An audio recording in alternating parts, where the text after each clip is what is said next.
제5장.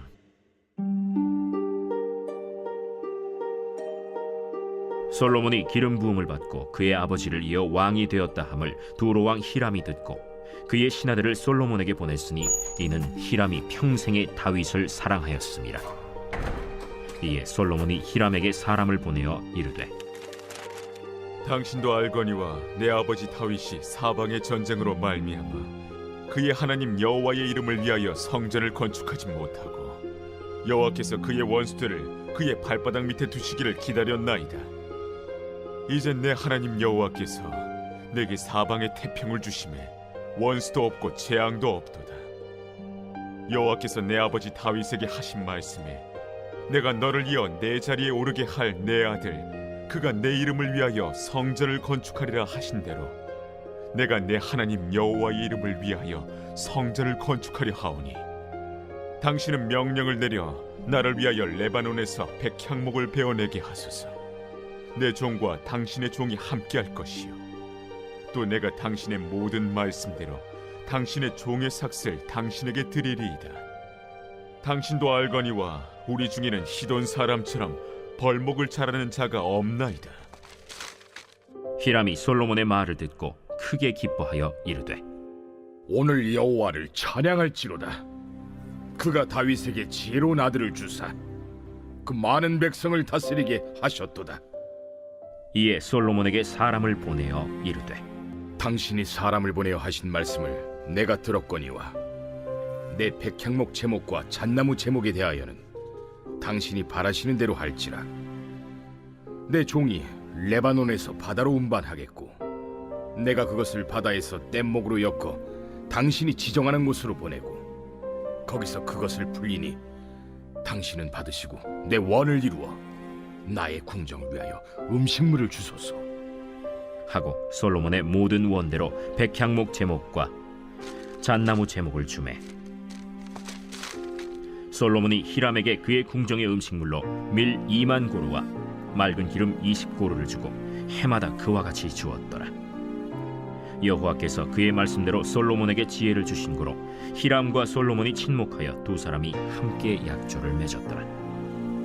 이에 솔로몬 왕이 온 이스라엘 가운데서 역군을 불러일으키니 그 역군의 수가 3만 명이라. 솔로몬이 그들을 한 달에 10,000명씩 번갈아 레바논으로 보내매 그들이 한 달은 레바논에 있고 두 달은 집에 있으며 아도니람은 감독이 되었고 솔로몬에게 또 짐꾼이 7만 명이요 산에서 돌을 뜨는 자가 8만 명이며 이외에 그 사역을 감독하는 관리가 3,300명이라. 그들이 일하는 백성을 거느렸더라. 이에 왕이 명령을 내려 크고 귀한 돌을 떠다가 다듬어서 성전의 기초석으로 놓게 하매 솔로몬의 건축자와 히람의 건축자와 그 발 사람이 그 돌을 다듬고 성전을 건축하기 위하여 제목과 돌들을 갖추니라. 오늘 새벽에도 주님의 보좌 앞으로 나오신 성도님들에게 하나님의 은혜와 평강이 함께 하시기를 축원드립니다. 네. 우리 교육자들은 1박 2일 워크숍 잘 다녀왔습니다. 네, 오늘 열왕기상 5장 말씀 함께 살펴보겠습니다. 열왕기서는 왕들에 대한 이야기입니다. 이스라엘의 왕들, 북이스라엘의 20명, 남유다 20명의 왕들의 이야기죠. 이 왕들의 이야기는 이스라엘 고대 역사에 대한 이야기가 아니고 왕 같은 제사장으로 부름받은 우리들을 위한 이야기, 복음임을 우리가 기억해야 할 것입니다. 다윗이 죽은 이후 뒤를 이어 솔로몬이 왕위에 올랐는데요. 다윗은 죽기 전에 솔로몬에게 3가지의 유언을 합니다. 아버지로서 대장부가 되라 하고, 또 신앙인으로서 하나님의 말씀을 잘 따르라 하고, 왕으로서 그를 대적하는 자들을 잘 정리하도록 하지요. 그래서 솔로몬은 아버지의 법도대로 잘 따라서 그는 대장부처럼 정리할 건 정리하고 품을 건 품으면서 나라를 평탄하게 잘 만들었습니다.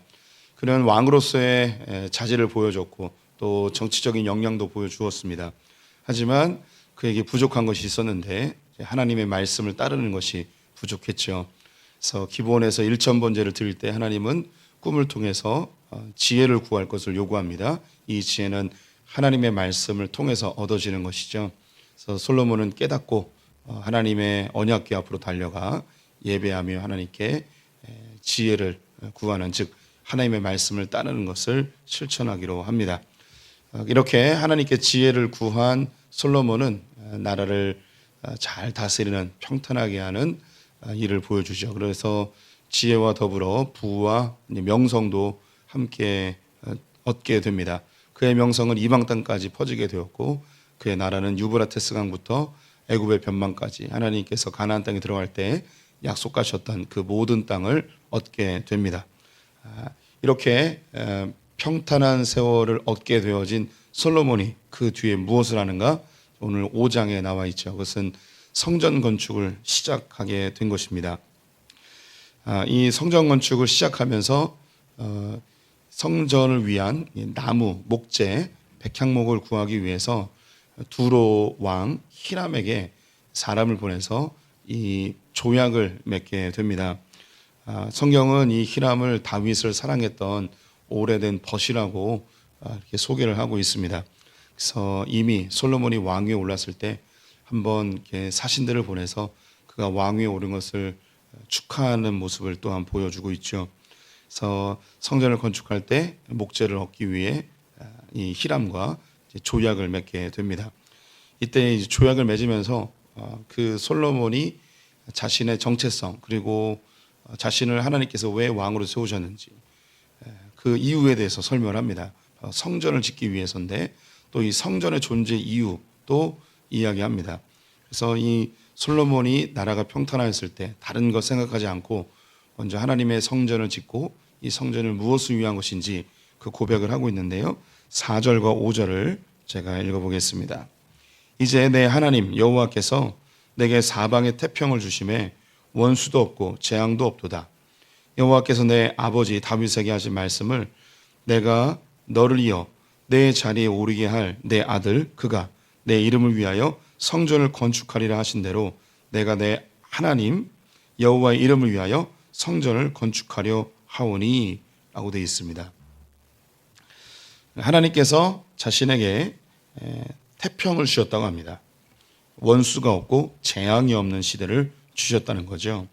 여기에 솔로몬의 신앙의 고백이 먼저 들어갑니다.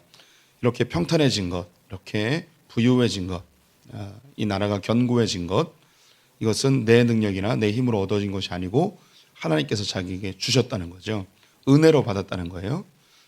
은혜로 받았다면 우리가 이제 소풍교회에 다니면서 진짜 은혜는 그냥 받은 것으로 끝나지 않고 받은 은혜가 내게서 반응되어질 때 그때 진짜 은혜가 됩니다. 하나님 내게 이거 주셨습니다. 그래서 여기서 끝나면 그것은 은혜가 아니에요. 은혜는 선순환돼야 돼요. 반드시 흘러가야만 또 다른 은혜로 내게 주어집니다. 하나님께서 내게 은혜를 주셨으면 이 은혜가 하나님께로 가든가 아니면 우리 이웃에게 가든가 이 반응을 보일 때 다시 하나님 이것이 내게 은혜로 선순환되어집니다. 물이 흘러가야지 순환되는 것처럼 은혜가 내게서 멈춰버리면 이제 은혜는 더 이상 오지 않는 것 반드시 우리 성도님들이 기억하셔야 할 것입니다. 솔로몬은 하나님께서 내게 은혜를 주셨기 때문에 이 은혜에 대한 반응을 보이겠다는 거죠. 그 반응이 무엇인가? 하나님이 나를 왕으로 세우신 이렇게 태평의 세월을 주신 그 목적대로 하겠다는 겁니다. 이것이 성전을 짓고자 하는 것인데요. 하나님께서 자기를 왕으로 세우신 이유가 다윗 우리 아버지와 맺었던 그 언약 이것을 지키기 위함이다. 그 후손을 통해서 성전을 짓고자 함인데 그래서 나를 왕으로 세우셨다라는 고백이 담겨 있습니다. 또 성전이 존재하는 이유, 성전의 목적 그것이 우리 5절에 반복되는데요. 그것은 여호와의 이름을 위하여라고 되어 있습니다. 여호와의 이름을 위하여 성전을 건축하겠다는 것이죠. 예, 오늘 처음 들으시는 분들도 계실 텐데 성전은 여호와의 이름을 위해서 짓는 것입니다.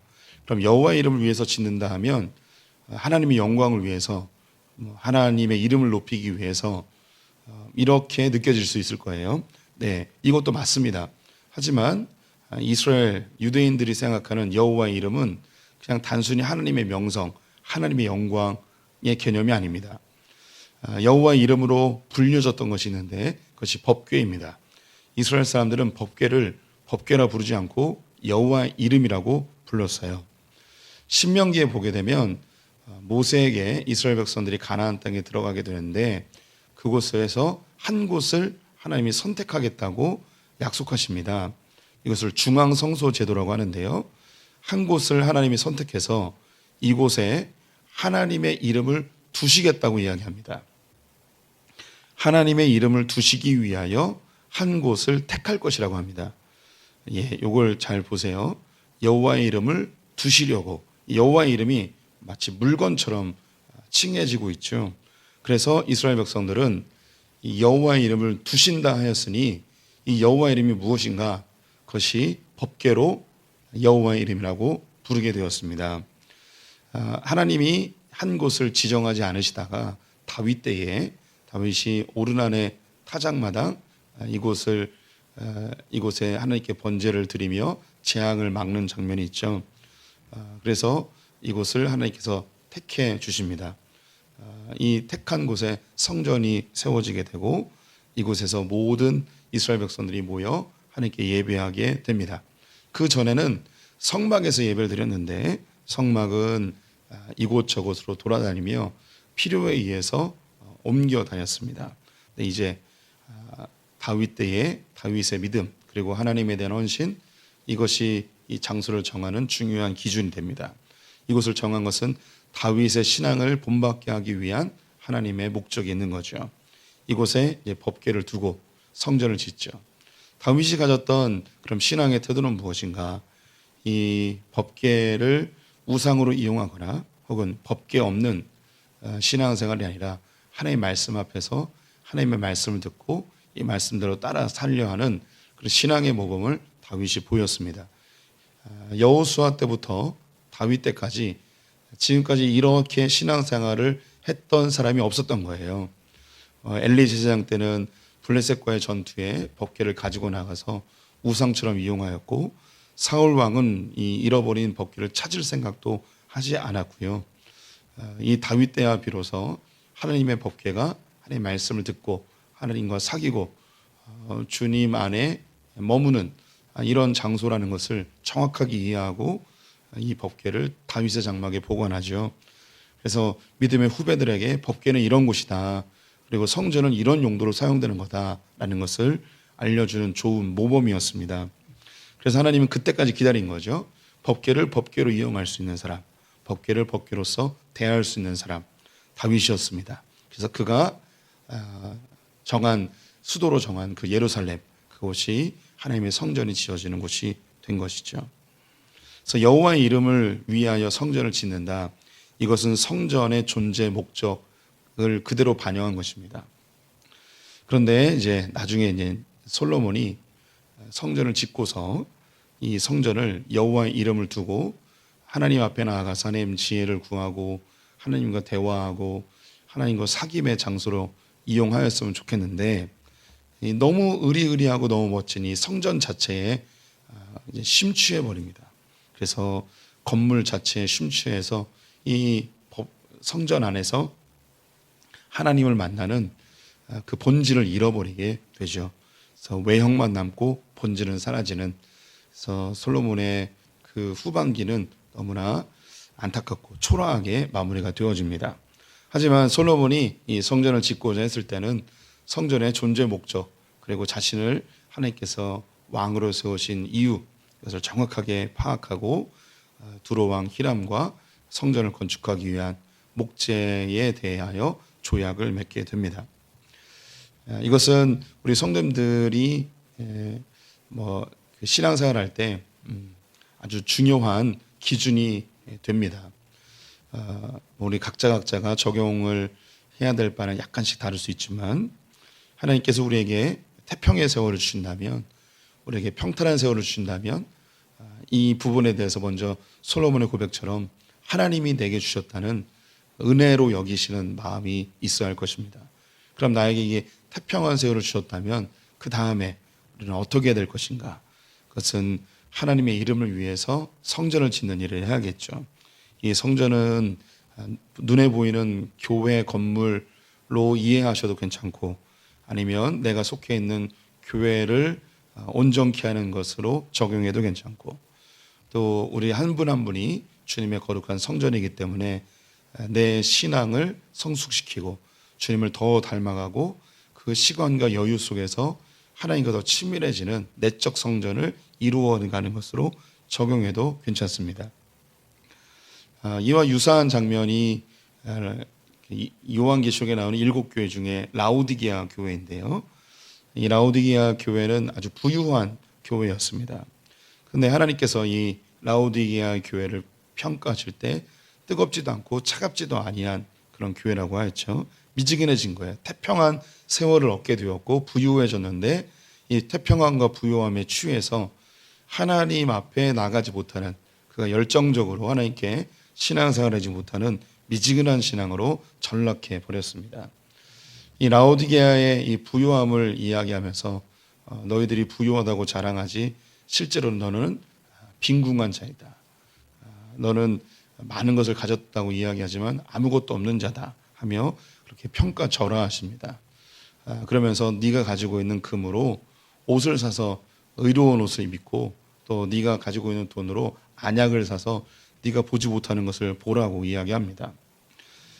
이 눈은 가치관이거든요. 우리의 부요함이 우리의 눈을 가려버리고 우리의 편안함이 우리의 눈을 가려버릴 때가 많이 있죠. 이때에 우리는 하나님의 성경적 가치관을 갖기 위해서 또 깨어있는 신앙을 위해서 우리가 가지고 있는 재물을 팔아서라도 그것을 얻어야 됩니다. 그래서 우리가 여유가 있다면 단기 선교를 가거나 혹은 또 하나님 나라 위해서 무엇을 배운 거나 나의 여유로운 시간에 하나님 앞에 투자하고 이런 것이 절대적으로 필요하죠. 지금 솔로몬은 자기의 태평한 세월에 하나님 날 왕으로 왜 세웠는가에 대한 올바른 반응을 하고 있습니다. 소풍교회로 본다면 소풍교회가 하나님 앞에 부응하고 평탄한 세월을 얻는다면 이것에 하나님 왜 이런 복을 주셨는가, 하나님 왜 이 소풍교회에게 이런 부응을 주셨는가, 여기에 대한 반응을 보여야 되는 거죠. 그래서 우리가 모든 것을 책임질 수 없지만 우리의 역량대로 지역 섬김도 하고 농어촌 교회도 섬기고 또 해외 단기 선교도 또 해외 선교도 계속 힘쓰고 이런 일을 우리가 늘 생각을 해야 됩니다. 그래서 많은 교회들이 몰락할 때에 나타나는 특징들이 있는데 그 중에 한 가지가 그 에너지를 내부로 쓰는 거예요. 이 에너지는 우리의 관심도 그렇고 재정도 그렇습니다. 몰락하는 교회들의 특징 중에 한 가지가 재정과 관심을 내부로만 쏟을 때, 이때 교회는 몰락하기 시작합니다. 하나님은 우리에게 은혜를 주실 때 이 은혜를 반드시 흘려보내도록 하셨습니다. 태평할 때 주님의 나라를 더 꿈꾸시는 우리 성도님들 되셨으면 좋겠습니다. 오늘 또 두 번째 나오는 게 솔로몬이 성전의 존재 목적을 정확하게 알고 있었습니다. 이 성전은 이제 존재하지 않지만 이 성전을 지금 우리의 교회로서 이야기한다면 누가 뭐라 그래도 이 교회 건물은 분명한 하나님의 성전입니다. 우리는 교회라고 칭하고 또 예배당이라고 칭하죠. 그래서 이 건물을 성전이라고 칭하는 것은 옳지는 않습니다. 그래서 뭐 소풍교회는 성전이라는 말을 잘 쓰지 않아요. 그런데 뭐 다른 교회들은 본당을 예루살렘 성전, 베들레헴 성전 이렇게 사용합니다. 또 교회를 지을 때 성전 건축 이렇게 표현을 하죠.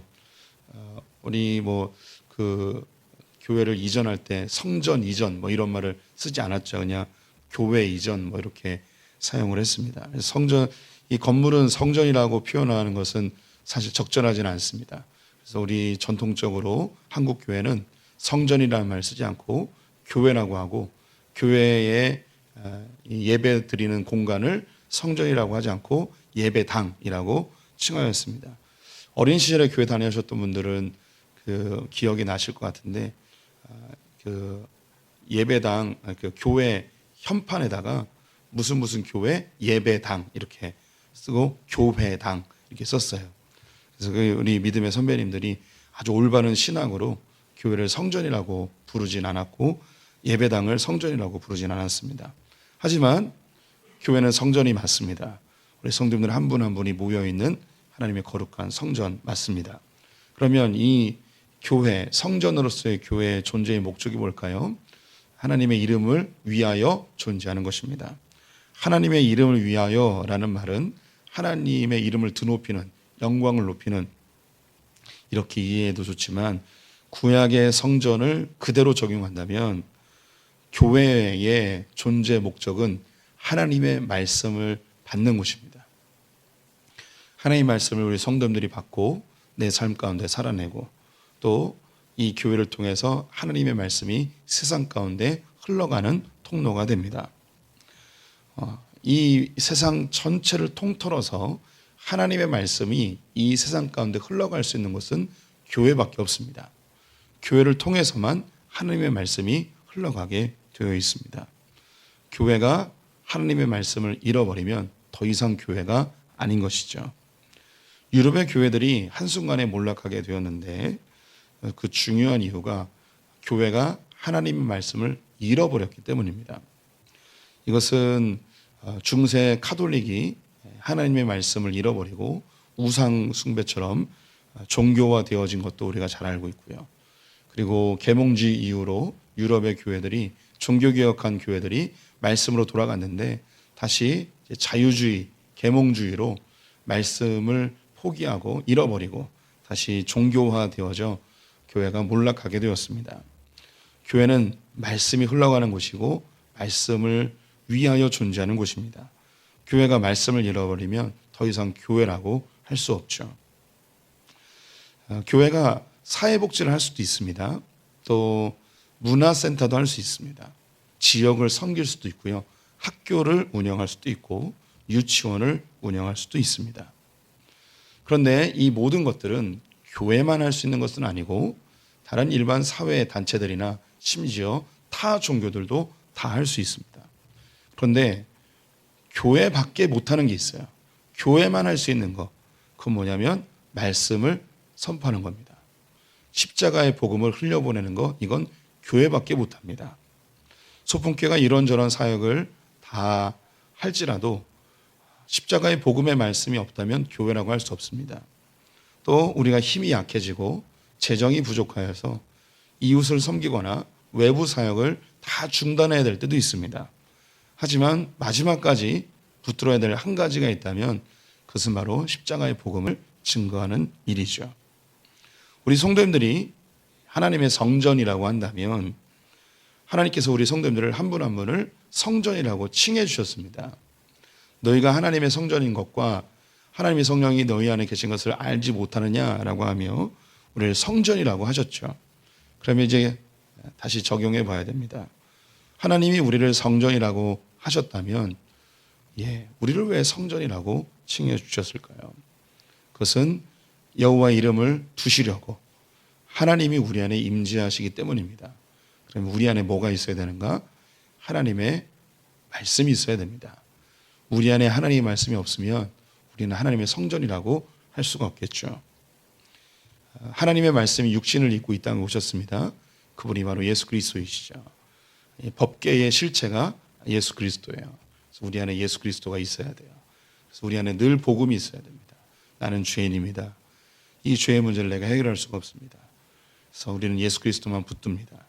이 말씀 앞에 겸손히 예수를 붙드는 삶이 없다면 우리는 성전이라고 칭함을 받을 수가 없게 되는 것이죠.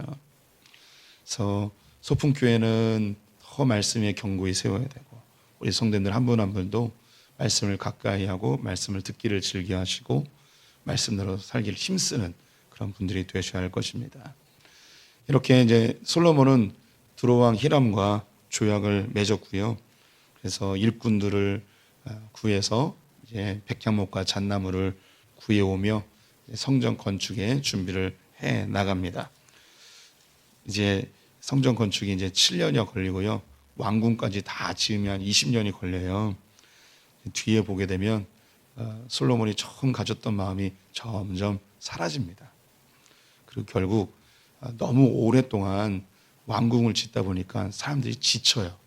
그래서 이 일로 인해서 사람들의 민심이 다 솔로몬을 떠나고 결국 솔로몬이 죽은 다음에는 북이스라엘과 남유다로 나누어지게 되죠. 이미 다윗의 왕궁이 있었는데 굳이 솔로몬의 왕궁까지 지을 필요가 있었는가, 이런 생각도 해봅니다. 하나님은 성전을 지을 것을 명령했는데 왕궁까지 너무 무리한 건축을 하다가 그가 민심을 잃어버린 일까지 발생하게 되죠. 모두가 우리가 하나님의 말씀이 멀어지면 솔로몬처럼 됩니다. 아무리 능력 있고 아무리 똑똑해도 아무리 신앙이 좋았어도 하나님의 말씀과 멀어지면 우리도 한순간에 다 그렇게 전락할 수밖에 없는 연약한 인간들입니다. 그래서 늘 주님 앞에 겸손히, 주님 저는 죄인입니다, 말씀 붙들지 않으면 살 수 없습니다, 이런 참된 신앙인들 되시기를 축원드립니다. 기도하겠습니다. 하나님, 솔로몬이 태평한 시절에 자신을 왕으로 세우신 하나님의 그 사명 잃지 않고 성전 짓기를 힘쓴 모습을 보았습니다. 우리도 평탄할 때에 주님 주신 복을 은혜로 알고 하나님의 부르심에 잘 반응하는 성도들, 소풍교회 되게 하여 주시옵소서. 또한 성전의 목적이 하나님의 말씀을 두기 위한 것임을 우리가 깨닫습니다.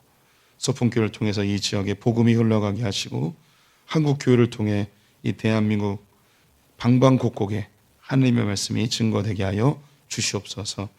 우리 성도들 한 분 한 분이 말씀대로 살기를 분투하고 말씀이 육신되어 오신 예수 그리스도를 닮아가는 성도들 되게 하여 주시옵소서. 오늘 하루를 주님께 의탁합니다. 연일 무더위에 우리 소풍의 성도들 안전하게 지켜보호하여 주시옵소서. 예수님의 이름으로 기도드렸습니다. 아멘.